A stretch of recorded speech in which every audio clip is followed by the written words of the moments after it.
তাহলে এটা আচরণবিধি লঙ্ঘন হবে। বুঝতে পেরেছেন? এটা প্রতীক হিসেবে জীবন্ত প্রাণী ব্যবহার নিষিদ্ধ, বিধিমালা ভারতে এটা নিষেধ করা আছে। আলোকসজ্জাকরণ সংক্রান্ত যে বিধি নিষেধ আছে সেগুলো কেমন? গেট বা তোরণ বানানো যাবে না, চলাচলের পথে বাধা সৃষ্টি করে এমন জিনিস স্থাপন করা নিষিদ্ধ। বুঝতে পেরেছেন? 400 বর্গ ফুটের বেশি জায়গায় প্যান্ডেল তৈরি করা যাবে না। প্যান্ডেল আপনারা করতে পারবেন প্রচার প্রচারণার জন্য, তবে 400 বর্গ ফুটের বেশি জায়গায় প্যান্ডেল তৈরি করা যাবে না। এই যে ডিটেলস গুলো আছে সেই ডিটেলস গুলো ইয়েতে আছে, কি বলে আপনার এই সবই আচরণ বিধিমালায় আছে। তারপর কোনো বিষয় কোনো গুরুত্বপূর্ণ ব্যক্তি নির্বাচন পূর্ব সময়ে ব্যক্তি গোষ্ঠী বা প্রতিষ্ঠানের পক্ষে অনুদান ঘোষণা, বরাদ্দ বা অর্থচাপ করতে পারবেন না। আপনারা সবাই বুঝতে পারছেন? আচ্ছা, বিধি 5 বিশেষভাবে উল্লেখ যেটা এই রাজনৈতিক ব্যক্তিবর্গ নির্বাচনের প্রার্থী, স্বতন্ত্র প্রার্থী এক পক্ষের লোকজন অন্য কোনো দল বা ব্যক্তিকে তার প্রচার অভিযানে বাধা প্রদান, পণ্ড করা বা বিধি সঞ্চার করতে পারবেন না। প্রচারণার শুরুর পূর্বে পরিকল্পনা দাখিল, সংশ্লিষ্ট কর্তৃপক্ষ পরিকল্পনা সমন্বয় করবে সকল দলের পরিকল্পনা। সংশ্লিষ্ট কর্তৃপক্ষ বলতে নির্বাচন কমিশন বা জেলা রিটার্নিং অফিসার। জনসভার অনুমতি প্রদান, জনসভার দিন, সময়, স্থান সম্পর্কে লিখিত অনুমতি নিতে হবে রিটার্নিং অফিসারের কাছ থেকে। এই বিষয়ে আপনারা বুঝতে পারছেন সবাই।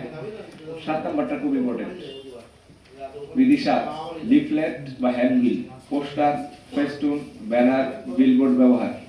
এবার আপনারা সবাই জানেন অন্যান্য ইলেকশনের থেকে ব্যতিক্রম হচ্ছে কি, পোস্টার ব্যবহার করা যাবে না।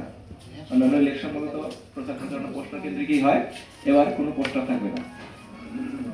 আপনারা সবাই গাছ, বেড়া, বৈদ্যুতিক বা টেলিফোন খুঁটি, সরকারি স্থাপনা, যানবাহনে লিফলেট, হ্যান্ডবিল, ফেস্টুন বা ব্যানার টাঙানো যাবে না।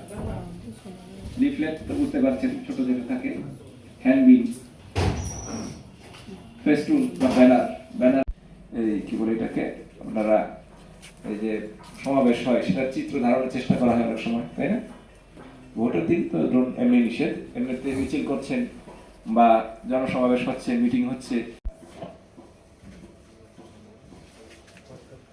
বিধি 11, দেওয়াল লিখন সংক্রান্ত, সেটা আলাদা। আর নির্বাচন সেই বিষয়ে এখানে কিছু বলা হয়নি। দলীয় কার্যালয় সেটা যে কোনো জায়গায় থাকতে পারে। নির্বাচনী ক্যাম্প, আচ্ছা, নির্বাচনী ক্যাম্পে দুপুর 2টা থেকে আর 8টা পর্যন্ত। আচ্ছা শুনেন, এই মাইক বা শব্দ বর্ধনকারী যন্ত্র ব্যবহার করা যাবে 2টা থেকে। আয়তন সর্বোচ্চ 10 ফিট বাই 4 ফুট। এটা কয় ফিট বাই কয় ফিট আছে? 8 বাই 4 ফুট সম্ভবত। হ্যাঁ, আচ্ছা। লিফলেট বা handbill A4 size. A4 size মানে হ্যাঁ, যখন শুধু অনুমোদিত ব্যক্তি ব্যতীত। আর আমরা কিছু স্টিকার দেব। ক্লিক করা যাবে সাদা কালো 18 সেন্টিমিটার বাই 12 বাই 8 সেন্টিমিটার। সাম্প্রদায়িক আঘাতকারী বক্তব্য দেওয়া যাবে না। বুঝতে পারছেন সবাই? মন্দির